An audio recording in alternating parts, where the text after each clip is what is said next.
angry men. It is the music of a people who will not be slaves again. When the beating of your heart echoes the beating of the drums, there is a life about to start when tomorrow comes. Will you join in our crusade? Who will be strong and stand with me? Beyond the barricade, is there a world you long to see? Then join in the fight that will give you the right to be free. Do you hear the people singing the song of angry men? It is the music of a people who will not be slaves again. When the beating of your heart echoes the beating of the drums, there is a life about to start when tomorrow comes. Will you give all you can give so that the banner may advance? Some will fall and some will live. Will you stand up and take your chance? In his encyclical Passion in Paris, Pope John the 23rd exhorts that it is the fundamental duty of the government to uphold the truth. An administration loses to its moral authority over its people when it fails in its fundamental duty to uphold the truth.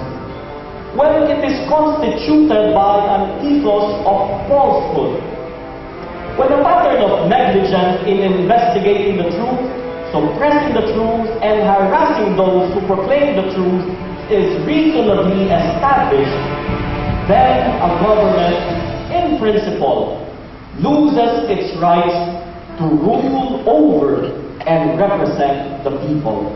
Do you hear the people singing the song of angry men? It is the music of a people who will not be slaves again.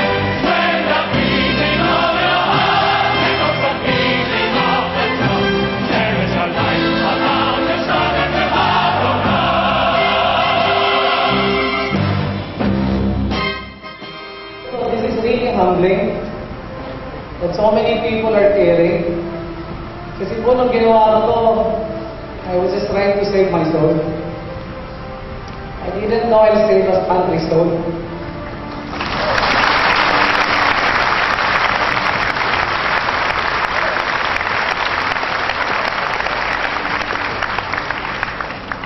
I'll share a question that one of my kids asked me that nasabi ko rin po sa iba, but I would like you to answer for me.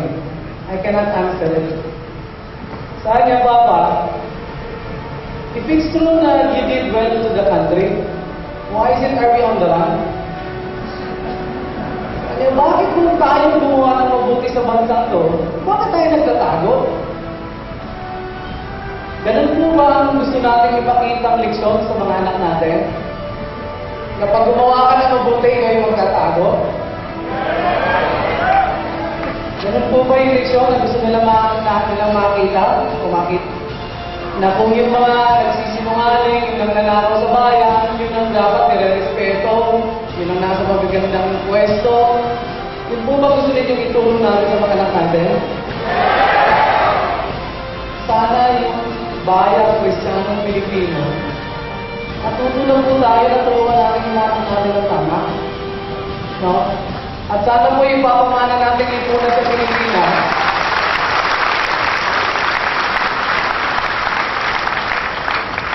Yung bayan na tinuturuan ng mga bata na pag gumawa ka ng mabuti, ikaw ang naglalakad na nakataas ang mo sa labas.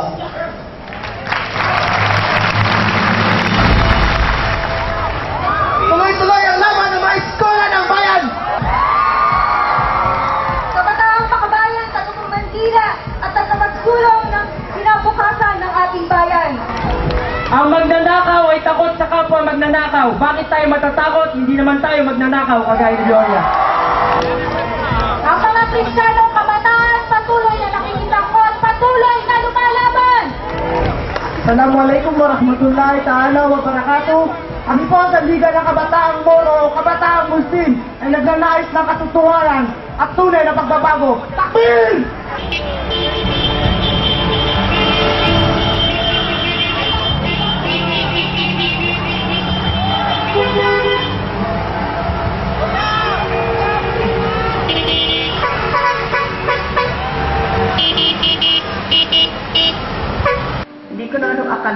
75 na ako, ito pa rin ang gawain ko. Kanya naman siguro habang buhay tayo, habang tayo ay mga Pilipino, huwag nating kalimutan, ito lamang ang ating bayan at ito ang ating utang sa ating minamahal na bayan. Mga kayo, Pilipod